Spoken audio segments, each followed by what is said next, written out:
leadoff hitter for us today is going to be Clay Hall. Clay, go ahead. Hey, Ryan, great tweet last night, by the way. I know you're probably thinking only about football. It feels like name, image, and likeness is on the horizon. There's a big Supreme Court case that's going to impact that. Have you given that any thought, how you guys will handle it or who will handle it for you? Or do you feel like it's still a ways away? No, we've had very, a lot of talk about it. And I think there's uncertainty right now of where in the spectrum of where this thing lands, that's hard a little bit to plan too much going forward. There's kind of a wide open thing, and then there's some restrictive things, and there's somewhere in between. So until that works itself out, we're kind of in a holding pattern, other than, we're really, putting things in motion to make sure that, we're ready to roll. We're ready to help our guys in this space, because certainly Ohio State, with the amount of exposure that these guys get and the amount of interactions we get on social media, there's going to be unbelievable opportunity for these guys in that area. So, we're going to kind of wait and see when the ruling's made, and then we'll start to implement, our support for these guys. In the end, we can't provide anything for them other than support and education. But certainly there's going to be a lot of opportunity for them. Okay, thanks. All right, we'll go next to Nathan Barrett from Cleveland.com. Hey, Ryan, can you kind of assess where Cade Stover is 1 year after this change he's made to tight end, and how close he might be to having a real role in the offense? Yeah, he worked really hard this past year, but he's like a lot of these guys that didn't have a spring last spring, didn't have much of a preseason, and then played behind Luke and Ruck last year, so didn't have a lot of game experience. But this is a big spring for him. This is the time. I mean, he's got to really step up now. I think he's poised to do that. He's had a good off season, so now we'll see how the spring goes. But we're excited about what we see. All righty, next up, Rob Aller, Columbus Dispatch. Oh, Rob, can't hear you, man. No. All right, Rob, we'll come back to you. Let's go to Tim May. Tim? Just joking. I was just moving my lips. Hey, Ryan, last week, Taraja Mitchell admitted that he dealt with some performance anxiety problems or, challenges in the past and stuff. And basically, it wasn't just that he admitted that and felt like he admitted it, but he also was able to get, help from that, help for that. And I'm just wondering, how much does that show you how far you guys have come along as a program and maybe as a sport? And I know you've pushed for those kind of issues, that a guy not only can admit it, but can get treatment for it right there within the program. Yeah, Tim, thanks for bringing that up. I think it's really strong statement by him to talk about that. It shows his security and who he is as a person. And I think that's a strong statement, and it goes to show you that a lot of these guys suffer from that. But the fact that he's able to communicate it, ask for help, and we do have an environment here where it's talked about a good amount, that you have physical health and you have mental health. And if you're spending a lot of time on your physical health but not your mental health, you may have an issue. And so we talk about that all the time. We have support here, and it's recommended. And, I've talked to the guys before and explained to them that, I've spoken to people before. We all need to work on it. Yeah. And for him to not only ask for the help, but then feel confident enough to speak up and explain that he went through that, hats off to him. And hopefully there's other people out there that hear that and are willing to ask for help. Thanks, man. Yep. Thank you. All righty, Rob, you're up.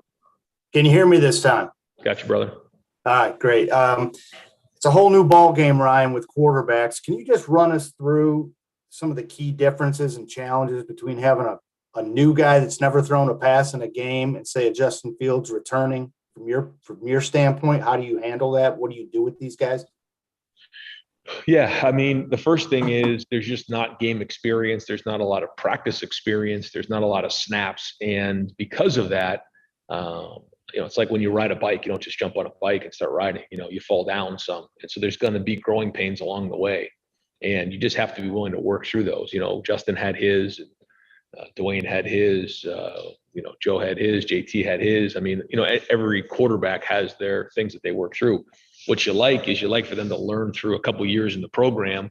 And then by the time they get on the field, they've kind of worked through a lot of those things. Well, today's day and age, we don't have the luxury of doing that. So, these guys are going to kind of, jump with 2 feet in the pool, and they just got to go and learn how to swim quickly. But like we talked about before, they're going to make mistakes, but how quickly can they learn from those mistakes? If we start to see the same mistake twice, then that's going to be an issue. And then how well do they prepare? How well can they solve the issues of the day? And I think that's so much of being a quarterback. And, when you look at the greatest there are in the game, maybe they're not the most talented, but they're certainly the most skilled and disciplined. And that's what these guys are working on now. You've talked about this before, but is that to Tony Gerdeman, Buckeye Scoop?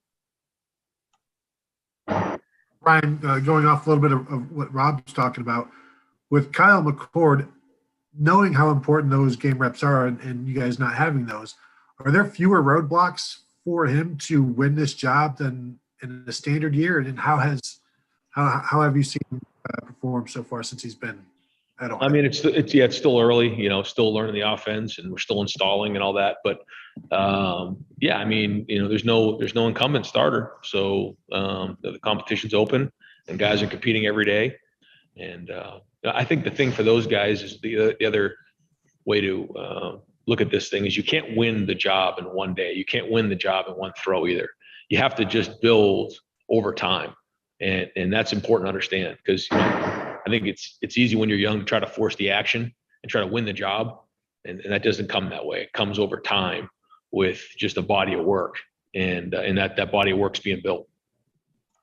All righty, next up, Bill Rabinowitz, Columbus Dispatch. All right, about the quarterbacks, has enough time passed that you can give at least kind of first impressions of each of the 3 guys and what they've impressed with and what they need to work on? Yeah, and I mean, not really. I think they all share that they're still doing some things for the first time, and we're still on first and second down. We start installing third down on Wednesday, and then we can start getting into move-its and situational things. So they all throw the ball well. The ball comes out of their hands well. They still need to work on consistency in those areas and the different things fundamentally and technique-wise throwing it that makes them more consistent. But they certainly all throw it good enough. Now, decision-making, timing, consistency, vision, anticipation, those are all the things that come into play. And then in the end, who takes care of the ball? The guys who turn the ball over aren't going to last very long as a quarterback at Ohio State. So, those are the things we'll have to figure out. But yeah, I mean, when you just watch them go out there and throw the ball on air, I mean, they all look the part and they all throw it really well. But now who's going to run the offense and be a leader? Because in the end, that's what quarterback's number one job is, being a leader. All righty, we'll go next to Whitney Harding, WCMH. Hey, Ryan, tomorrow is pro day. My question is about Trey and Tommy. They are using this as an opportunity to help others and not just further their careers. What does that say about those 2 guys and your program, that these players are thinking beyond themselves with regards to their platforms? Yeah, I think that it's something we talk about in recruiting, is the platform that Ohio State provides, and the fact that, they obviously, their values of compassion and giving back and generosity is significant and enough to the point where they're giving back already. And means a lot to a lot of people and goes to show you what type of people they are. But that's why we talk about it in recruiting, and we encourage that. You use the platform that Ohio State has provided to you to make a difference, whatever that is. Certainly don't talk about that. That's up to them. And these guys are doing that, which is great, because that's what it's all about. All righty, let's go next to Patrick Murphy, 247. Ryan, you've talked in general about the young cornerbacks. I'm curious, specifically Legend Cavazos, where he stands, what he needs to improve on, just kind of your assessment of him now, a year into the program. Yeah, I mean, he flashes. He's done some good things early. I mean, consistency is something that I know that, we're looking for with him, and the coaches on defense talk about, because he does flash and show that he can do it, but he needs to do it all the time and continually, get better in those areas. The good news for all those guys is they're going up against really good competition every day, with Chris and Garrett and Jackson and Jamison Williams and, some of the guys over there. So it's a great challenge for them.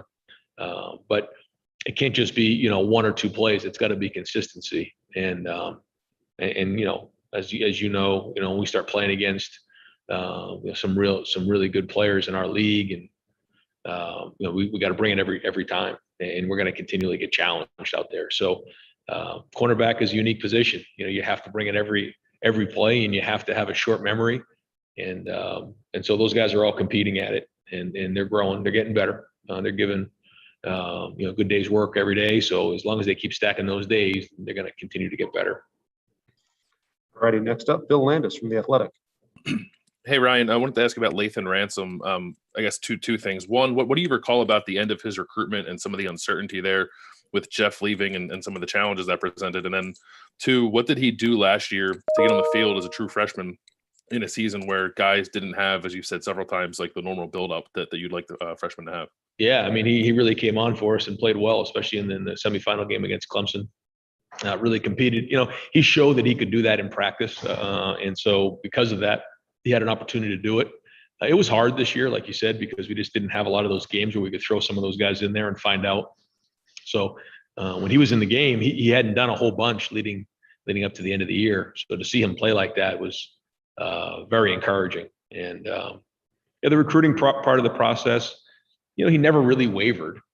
He was always strong, and we had the communication that we were going to continue to stay with the same style of defense and how he fit into the defense. And he committed to Ohio State, and he's got a really, really bright future ahead of him. And I'm really excited to see him play this season. Thanks. All righty, next up, Brendan Gulick, Buckeyes Now on SI. Hey, Ryan, sticking with the pro day theme for tomorrow. I'm curious what kinds of things guys that are not participating in the pro day because they're still in your program, what kinds of things they can learn from having that experience on campus, and how, with so many of them, I assume, hoping that they can be in a position someday where they are, trying to showcase themselves in a pro day. Just what tomorrow's experience for their former teammates can be like to maybe help them prepare for that moment. Yeah, I think the first thing you recognize is that it's going to be here faster than you think, because these guys that you grow up watching in the NFL, they kind of seem like you look up to them and you watch them, and it's like, wow, that seems like miles away. And then some of the teammates that you played with a few months ago are now going to the NFL and going to the draft. So you realize that it's right around the corner, and that you have to have urgency about you, because they're going to be in that same spot here soon, and they're going to have that opportunity. And so, to maximize the day, and I think it brings urgency about them. I think the second thing is you realize, how well these guys, when they leave and they go with some of these people, they really do a great job with their diets, and they come back looking leaner, and you can just see that they really look the part. They put a lot of time into their bodies, and so much of it is their diet. So I think when you see that, and you combine that with the urgency, it's a good thing for those guys to see, and they'll be out there watching tomorrow. All righty, we'll go next to Jeremy Birmingham, Letterman Row. Ryan, we're about 13 months into this recruiting dead period, and it finally looks like there's at least a light at the end of the tunnel. And then you start to see now a lot of programs around the country are maybe loopholing their ways into ending it prematurely. And I'm just wondering, from your perspective and the program's perspective, how frustrating is that to know that you guys have waited this long, and then to see sort of rules being skirted? And what's the pressure to try to maintain or keep up in that environment? Because it kind of feels like a wild, wild west right now. Yeah, it's been hard for the recruits. It's been hard for us. And I know it's been hard for their families. And people are dying to get on campus, and but we're in a dead period right now, and we're always going to do things the right way here, and if there's people out there that aren't, then shame on them, and if recruits want to go to a place like that is going to go bend the rules, if that's what's going on, then more power to them. But that's not how we're going to do it here. We're always going to do things in a first class manner, and be above board with everything. We are dying to get these people on campus and be around them and host them on visits and have meals with them and laugh with them and look them in the eye, and show them our culture. That's the biggest thing is to see our players and see what's here. So that's been hard for all of us. But in the meantime, we're going to take the high road and do things the right way. And I think that our recruits and our families respect that. And hopefully that's what they want to be a part of. Thanks. All righty, we'll go next to Doug Lamarice, Cleveland.com. Ryan, you've been asked about the quarterbacks a lot today, and obviously, guys, you said they all look the part, throwing the ball and that kind of thing. I guess this is a question for every quarterback competition, but what you're talking about with processing and in the moment and leadership, will you be able to get a full handle on that this spring and in the preseason, or is there some part of this competition that you just won't exactly know for sure until the winner plays against Minnesota? Yeah, and even then you may not know, Doug. The process of all that, and as you guys all know, I mean, it's from when you're a freshman, sophomore, junior, senior, and all the different stories of the quarterbacks that we've had here. Going back to even before I got here with JT and Cardell, and then it was Joe, and then it was Wayne, and then it was Justin. We have all these different stories of guys developing and learning at different times. And so to answer your question, no, I think the more practices we have, the more times we can put them in game situations, the better feel we'll have. But you never stop learning, and you see some of these guys who maybe go on to play in the NFL, and sometimes it takes 5 years. Sometimes it takes 1 year. Sometimes it takes 2 years. You just don't really know. And so as long as they continue to get better and keep growing, then we're going to keep working with them and try to figure it out. I'd love to sit here and tell you that I think we'll have a great feel for it in 2 weeks or 3 weeks or in the 5th practice of preseason, but I don't think so. I do think the more we're around them, the more we get a feel for it and the more it kind of shakes out. But you're right. I mean, even going to that first game, you'll still be learning and trying to evaluate it all. Thank you. All right, let's go next to Austin Ward, Letterman Row. Ryan, you've got 4 or 5 maybe potential or projected starters that can't participate in this spring, at least fully. I know that that's not uncommon for spring, but this is really missing 2 in a row for those guys. I know the flip side is that you can get younger guys reps, but is it more of a for you this particular year after what you missed that those guys aren't involved? Yeah, I mean, it's a shame, but that is also football. And, whether it's an injury or COVID or, there's just these type of things you have to work through, and everybody has their own journey along the way. And, you try not to dwell on it. Certainly you don't like it. You hate it. Drives you nuts. It keeps you up at night. But we're just going to have to push through it. The good news is there are a lot of guys healthy, a lot of guys practicing, and the effort's been excellent. I think that the focus on fundamentals and techniques has been excellent, because in the end, that's what it's going to come down to is effort, fundamentals, and techniques. That's your foundation that you're building. And then we keep going from there. But yeah, it's a shame for some of these guys who won't be able to do it, but we'll just try to get them healthy as fast as we can and get them into practice in preseason. All right, let's go next to Dan Hope, 11 Warriors.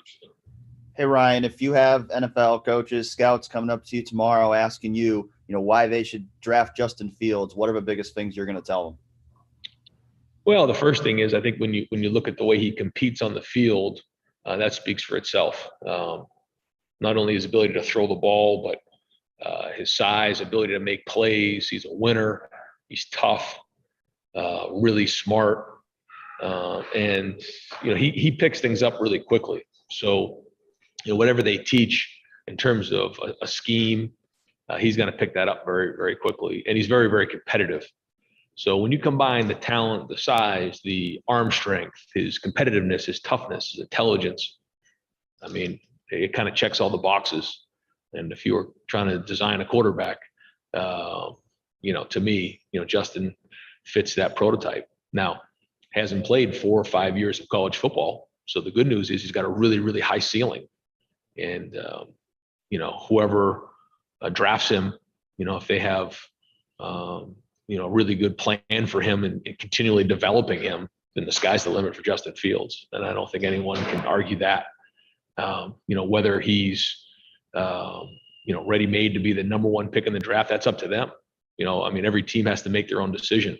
But I know this, everything you invest in that kid, you're going to get back. And it's just a matter of the fit. But yeah, I mean, when you start to go through all the different traits that he has, to me, he checks all the boxes. And he's a wonderful young man. So I think, someone's gonna take a shot at him here early in the draft, and they're gonna have a franchise quarterback for a long time. We'll go next to Stephen Means, Cleveland.com. Ryan, just another question about the quarterback battle. Obviously, part of the benefit that Jack and CJ would have had last year is just being around Justin, whether it's in practice time or just hanging around the Woody or whatnot. How much of that did they lose with the pandemic? Not just necessarily the on the field stuff, but just some of the off the field intangibles that maybe he could have been teaching them over the past years. And how does that impact this battle now? I think on the field stuff, they got a chance to see it for the most part. It was more of the off the field things when we would split up a little bit in terms of meeting. So they still saw it. They still got a feel for it for the year. They didn't get to see the last spring. They probably didn't get to see a whole bunch, in the off season. They did see mat drills last year with Justin was awesome. So they got a good feel for it. I wish there was a couple years in a normal year where they could have been around it more to learn more. But they did at least feel it a little bit this past season. All right, we got just time for just a couple more. We'll go to Adam Rittenberg, ESPN. Yeah, Ryan, I'm just wondering, with your recruiting efforts, where do you see that impacting the roster the most as far as areas or groups of guys that you see being able to play right away and make an impact? You talking about in next year's class? Yeah, well, just the collective recruiting you've had, maybe this past class and the year before. Where do you see that maybe helping you guys the most here this coming season? Let's see. I mean, there's three receivers who just came in mid-year. Those guys are going to be in the mix. Two young running backs that both look really, really talented. I think those guys have a chance to get on the field for us. I would say certainly the quarterbacks, they're young. And then the D-line, we'll see with the D-line. In the secondary, some of those guys are here. Some of those guys are getting here this summer. So it'll be interesting to see who of those guys can get on the field because, like you said, that's a position where we could use some depth there and use some guys getting on the field. So that'll be fun to watch some of those young guys certainly in the secondary competing. All right, we'll go next to Heather Dinich, ESPN. Hey, Ryan, what do you hope this fall looks like after going through the year that you did in terms of playing in a pandemic? What can't you wait to get back to normal? What do you really hope this season looks like 1 year after the pandemic? I hope it looks as normal as possible, staying safe. And I know that the vaccines are now available for all of our players here, this week, and those guys have to sign up on their own to get it. But I know it's available for all of our staff, and so that's exciting. And so, hopefully it can be as normal as possible. I think the most exciting thing, as a coach is that two things. One, we're able to continue to work to get better and without having any interruptions and have a normal lead up to the season. And then two, having, fans back in the stands for our players to get that, response and feedback after a great play and that support when you walk in the stadium, because call it for what it is. That's part of the reason why these guys play. They love it. They love playing in front of fans, and they didn't have that this past year. So I'd say those are probably the two areas I'm most excited about. All right, we're going to go with three more. First one is Tom Van Aaron, ESPN.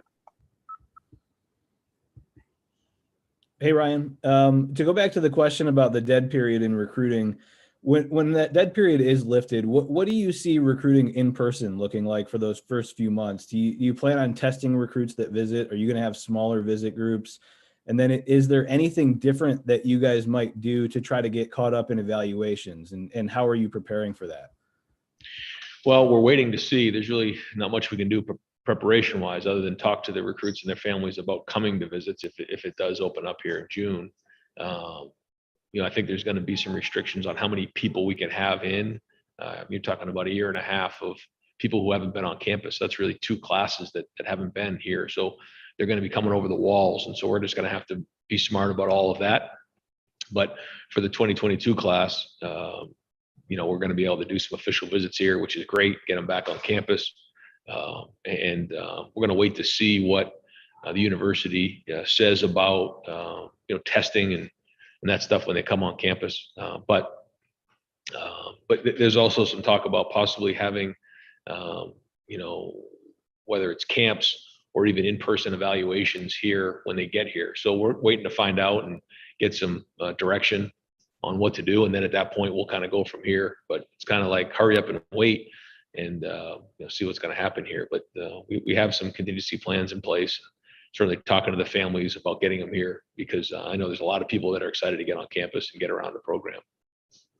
All righty, we'll do 2 more. First one to Joey Kaufman, Columbus Dispatch.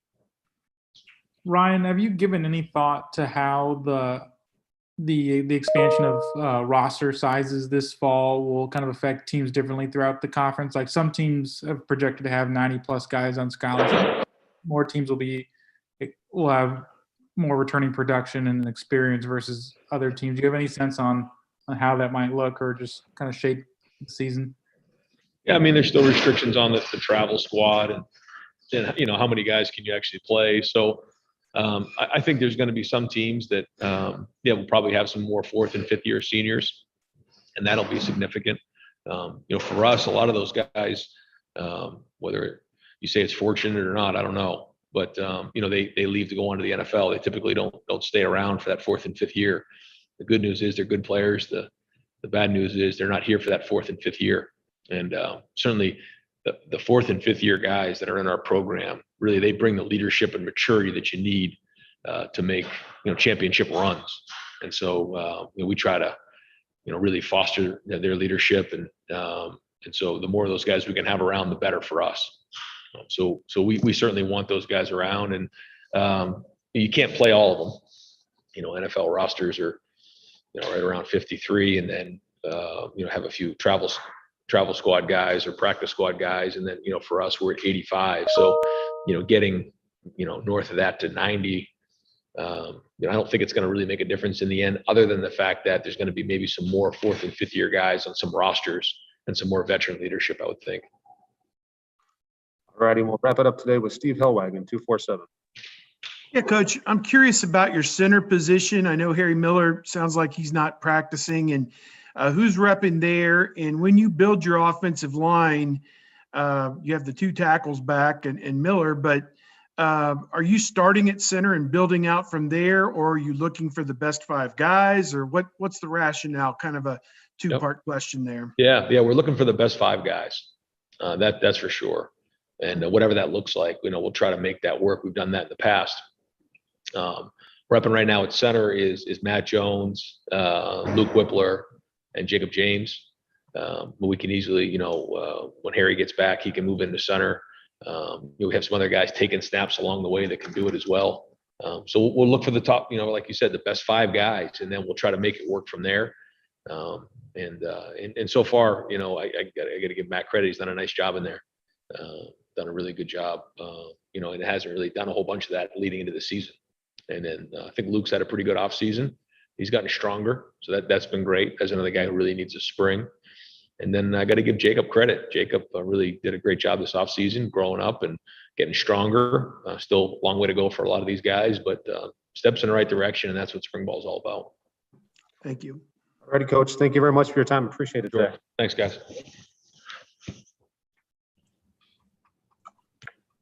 All righty, folks. Thank you. We'll talk to you again tomorrow for a little pro day.